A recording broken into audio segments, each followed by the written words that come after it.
Hi, everybody. Welcome back to another You Are Happy uh, episode of the You Are Happy Show with Melanie Waturka, which is a part of the World of Ability Podcast Network. And we have a special guest today named Amy. So I'm going to pass it over to Melanie to get started and introduce Amy and Sure. all about what Amy does today. You got it. Hi, everybody. I am Melanie. I am your happy girl. I'm a brand ambassador with Amari Global, and today is International Happiness Day. So, what a perfect day to have Amy on, because when I met Amy through HNP, it was so exciting because I am your happy girl, and she is the joy girl, right? So she helps bring joy. I help bring happy to people's lives, and she helps bring joy to people's lives.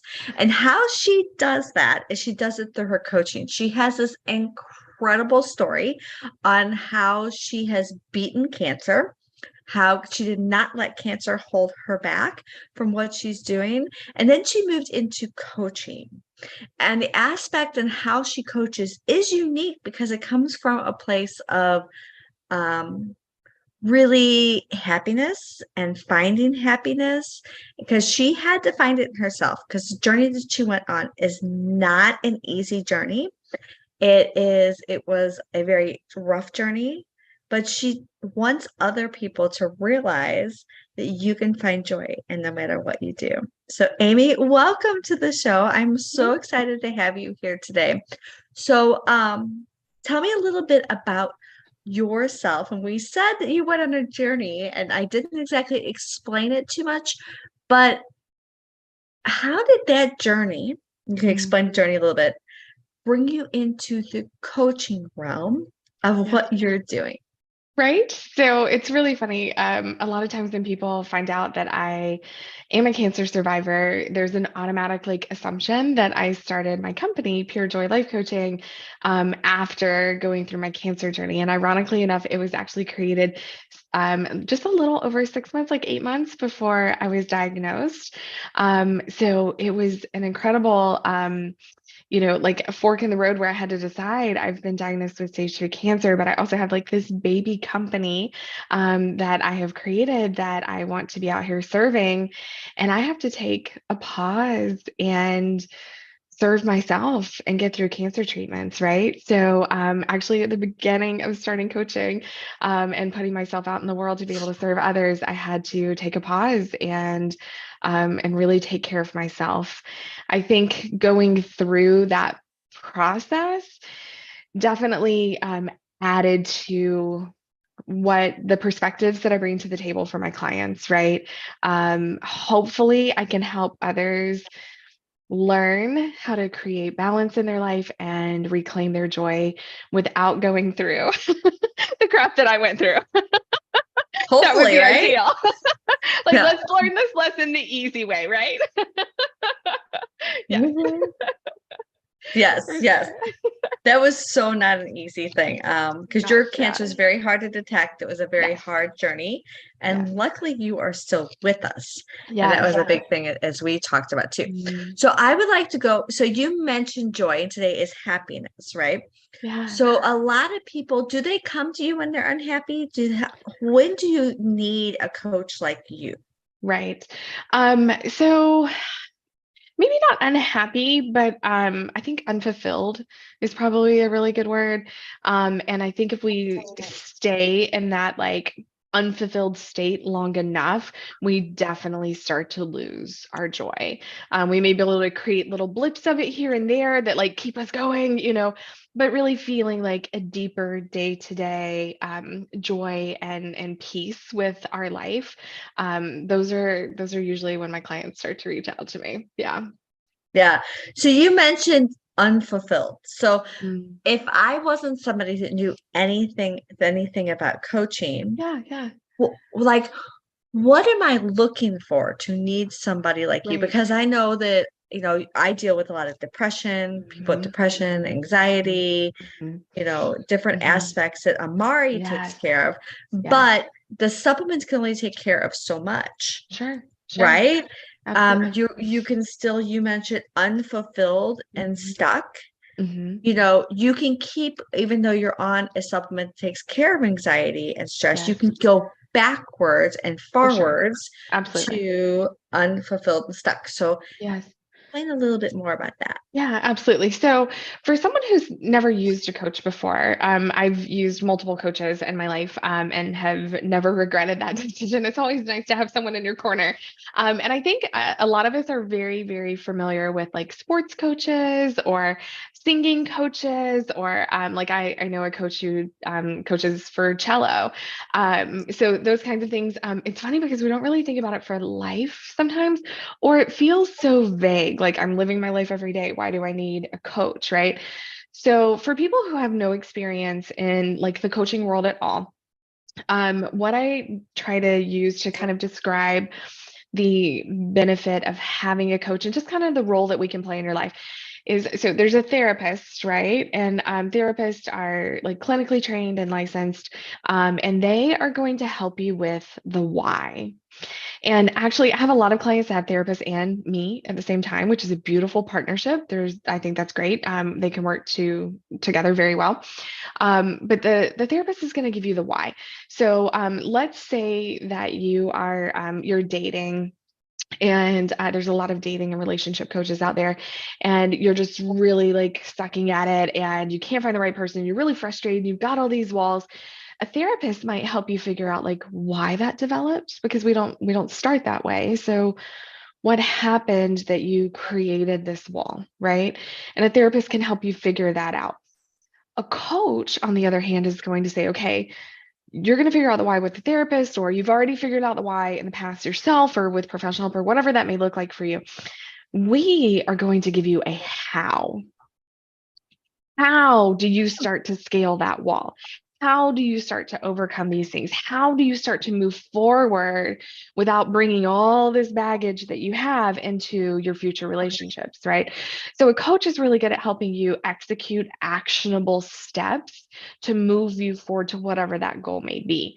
So, for me and my clients, that tends to be they are overcommitted, they are overworked, they are exhausted, they are burdened, they are doing all the things for all the people all the time. Mm-hmm.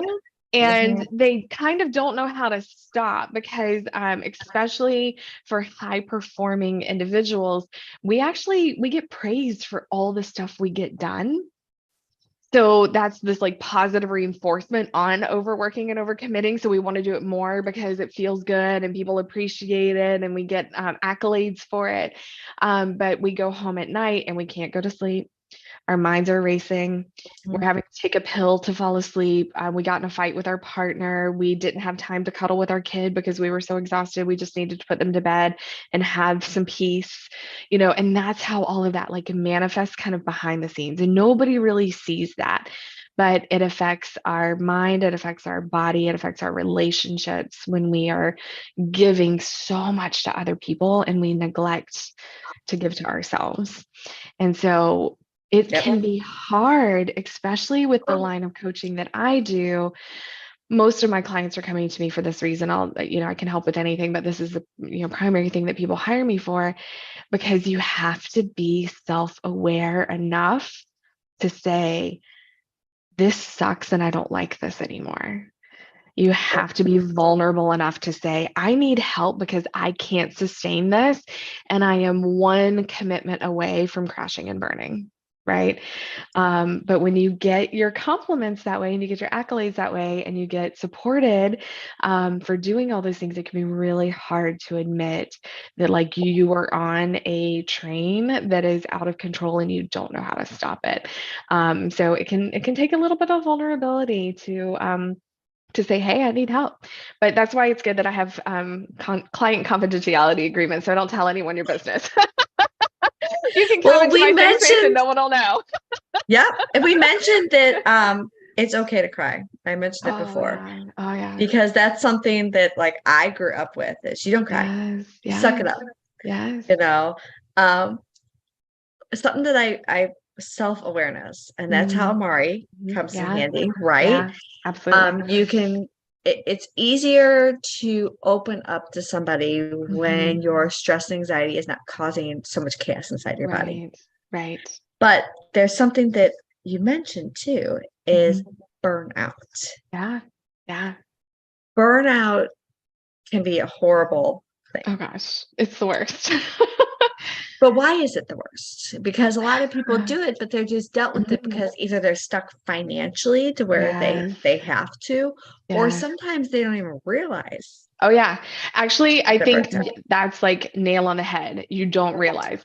It's not until something happens and you take the step back that you're like, holy crap, like this is not healthy. But when this is your norm, you don't know any better. Right? Like you don't know that like this is too much when this is what you give every day because it feels like the Mhm. norm of what you're supposed to do, right? So I used to work at this corporate company and I was working 60 hours a week. I had a team of 30 some odd staff, like 32 staff.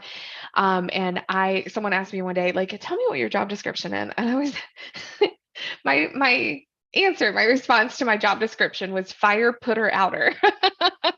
Like that was if you needed to give me a title, I was fire putter outer. That's what I did. And I lived day to day putting out other people's fires. I felt like that is all I did. Their personal crises, their professional crises. I was doing it all. And that was just my norm. I did if anybody asked me, how are you doing? I'd be like, great, because I might like spend time with my spouse at the end of the evening and watch TV together for an hour. So I felt like I had capacity in my life, right?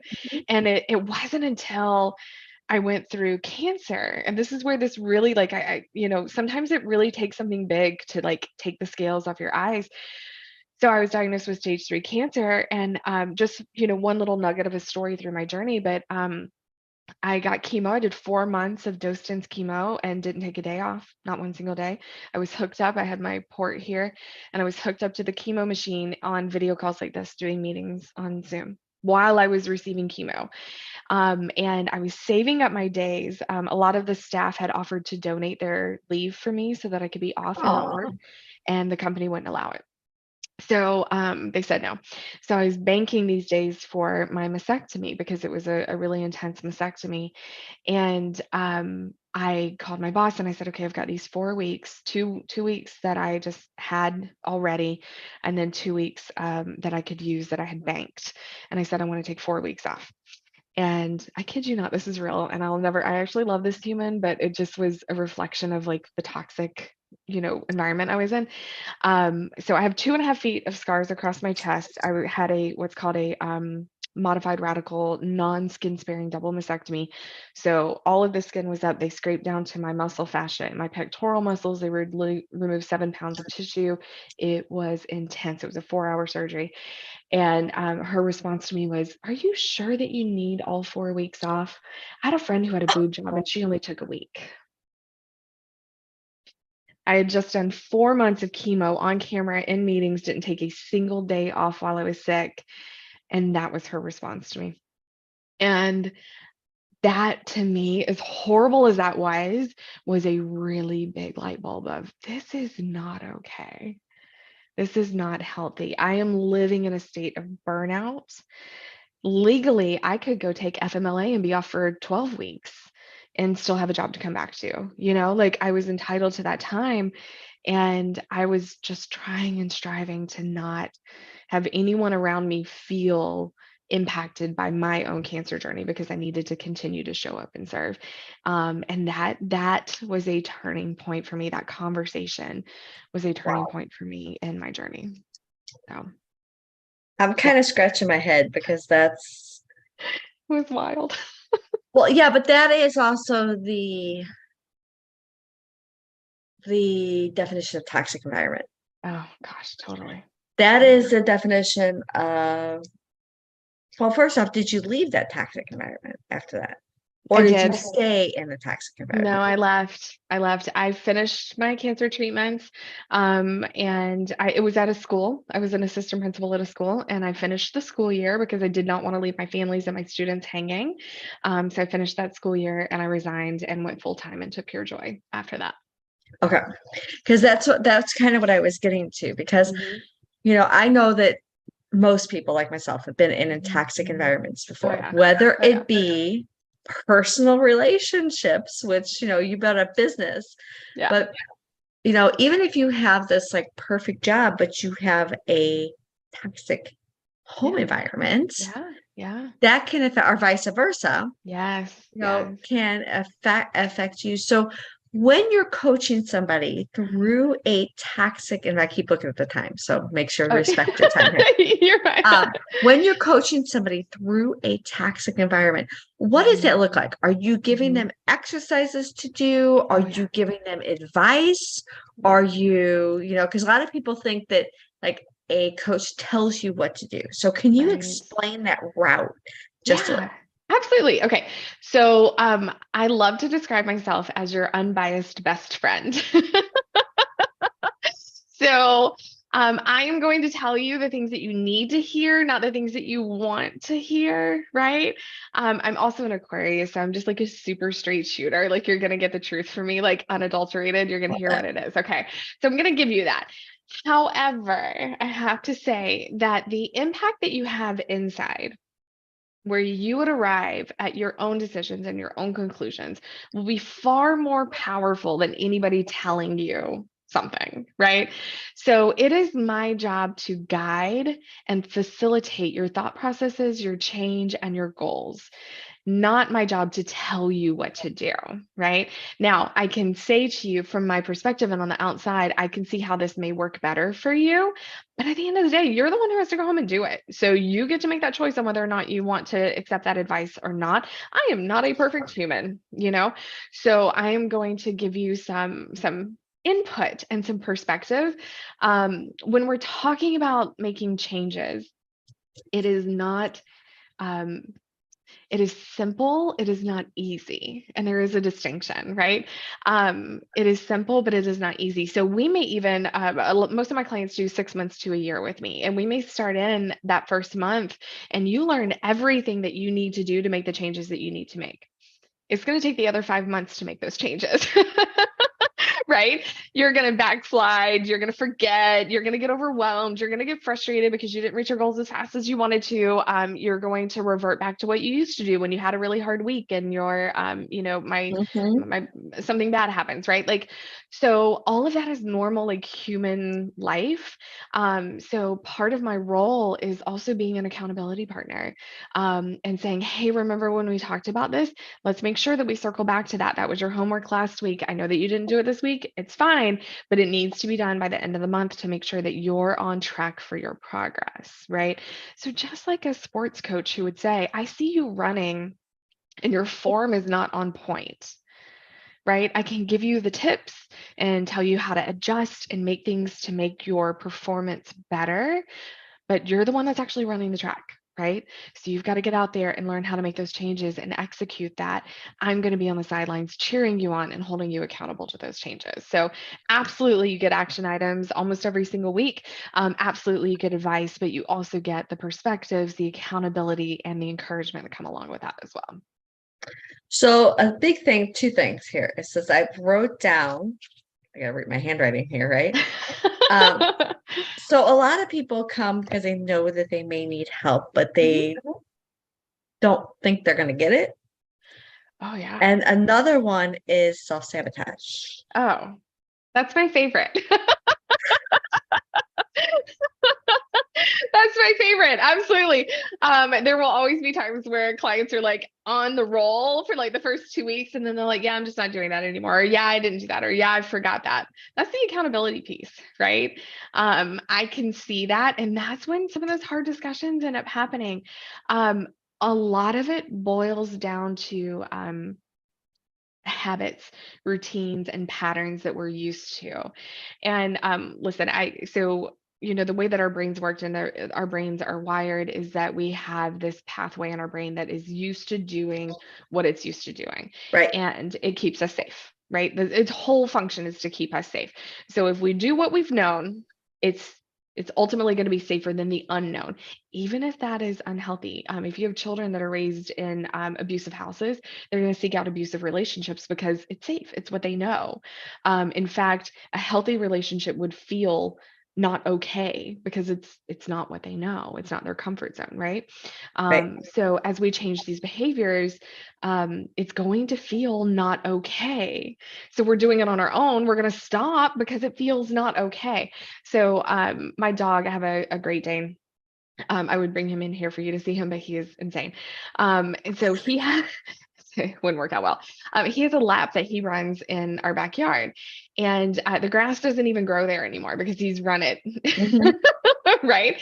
And we recently made a change to the backyard, and I kid you not, this dog, he always goes out the back steps and he launches, because he's 105 pounds, he launches off the top of the steps, and his favorite thing is to chase squirrels, and he's never gotten one, but I know in his mind, one day he's going to get a squirrel.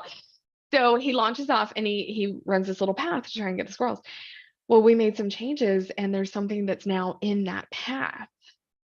Homeboy ran straight into it. It's huge. That's not supposed to be there. And he wasn't even paying attention.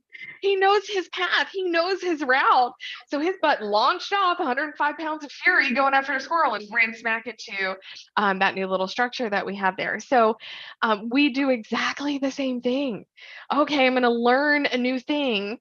Well, what do I do when I actually start to execute it? I launch off and I go through the path that I know, and now something's changed and I run into it. And when I run into it, it doesn't feel good. And I want to go back to what I know. It took him weeks, going out 3 or 4 times a day to not run into God bless him, I love my dog. But it took him weeks to not run into it, you know? So as humans, it's going to take us time as well as we create new pathways in our brain to do new things. It is simple to go around it, but it's not easy when we only know one thing. And that's where I can be there on the steps with you saying, hey, watch out for that thing. Don't run into it. Remember, we talked about this. Go around. Oh, yeah, that's right. I want to do this differently this time. And then as you do that path more and more, you create even better pathways on a healthy situation that will ultimately and eventually feel comfortable and good. Now, is this done through weekly calls, or you text message them through the week, or how do you work as a coach? Yeah, so we do weekly calls on Zoom. So we'll meet on Zoom. I do have some clients that prefer to meet in person. If they're local, we can do that too, but I have clients all over. And a lot of my local ones even prefer Zoom. So we meet weekly on Zoom, and we just pick up wherever your needs are. Again, it's usually 6 months to a year, because that is what I can have the time that I can guarantee that we can walk you through the things you need to do, and you will leave coaching 100% and hopefully never need me again. It's my job to get rid of clients. And how do people get a hold of you? Because you have a doctor's appointment. Okay. I do. Sorry, I gotta go to the hospital, right? Anytime. Okay, absolutely. So I Pure Joy Life Coaching on all social media channels. Amy at purejoylifecoaching.com is my email. And that's also the website, purejoylifecoaching.com. Well, Amy, it has been an absolute joy to have you on Thank here. you. Get it? Joy to have you on here. I love it. Happy happiness day. Yes, you too. If you don't remember Amy's information, you can always message me as well at youarehappygirl.com. And thank you so much. I hope your Thank doctor's you. appointment goes absolutely wonderful. I appreciate you being on the show, and I appreciate you because you sure do bring joy to people's lives every day. You as well. Thank you. Thank you. All right, everybody. Until next week, contact Amy if you have any questions. Bye. Bye.